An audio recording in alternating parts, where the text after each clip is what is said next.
Nouvel assouplissement de la France pour l'accès aux archives de la guerre d'Algérie. Nouvelle avancée dans l'accès aux archives de la guerre d'Algérie, avec l'assouplissement des accès aux archives de la guerre de libération nationale. Depuis de nombreuses années, l'Algérie avait exprimé son désir de voir la France officielle restituer les archives liées à la période coloniale. Jusqu'à présent, cette requête était restée sans réponse. Cependant, en août 2022, lors de la visite du président Abdelmadjid Tebboune et de son homologue français Emmanuel Macron à Alger, un accord a été conclu pour faciliter l'accès aux archives pour les historiens des deux pays.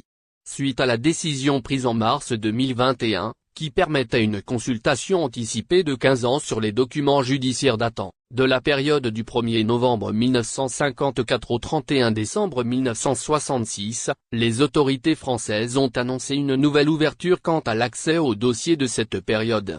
Cette mesure est formalisée dans un arrêté signé le 25 août, intitulé « Ouverture des archives relatives à la guerre d'Algérie ». Publié récemment au Journal officiel de la République française, ce document autorise désormais la consultation des dossiers impliquant des mineurs. Cette initiative complète la décision de mars 2021, dont la mise en œuvre s'est avérée complexe en raison de l'exclusion de la libre consultation pour les dossiers impliquant des mineurs, classifiés pour une période de 100 ans. Par conséquent, chercheurs et familles se sont heurtés à d'énormes difficultés pour accéder aux archives recherchées. L'historien Marc-André dénonce les contraintes. L'historien Marc-André a vigoureusement réagi à cette contrainte. Dans une tribune parue en novembre 2022 dans le quotidien Le Monde, il a critiqué le maintien du verrouillage sur la plupart des documents historiques.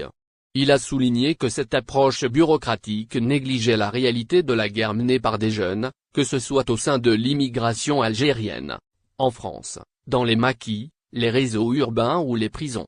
Il a également relevé une incohérence majeure dans la législation française, déclarant que les jeunes étaient considérés suffisamment matures à l'époque pour être exécutés, mais sont maintenant considérés mineurs pour exclure leur dossier des exceptions générales.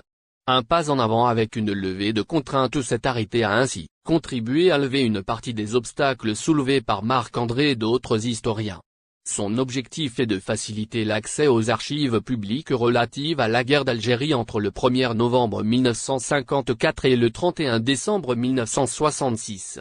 Cette mesure englobe tous les documents conservés aux archives nationales françaises, aux archives nationales d'outre-mer, dans les services départementaux d'archives, à la préfecture de police, dans les services d'archives du ministère des Armées et au ministère de l'Europe et des Affaires étrangères. Le texte permet également la consultation des documents liés aux affaires portées devant les tribunaux ainsi que ceux concernant l'exécution des décisions judiciaires. Cependant, il maintient la classification des documents qui touchent à la vie sexuelle des personnes ou à la sécurité de personnes nommément désignées, impliquées dans des activités de renseignement. Il est important de rappeler que la question de l'accès aux archives de la guerre de libération nationale a toujours été une préoccupation majeure pour les historiens algériens. Pendant de nombreuses années, l'Algérie a insisté auprès de la France officielle pour obtenir la restitution des archives de la période coloniale. Malheureusement, ces demandes sont restées sans réponse jusqu'à récemment.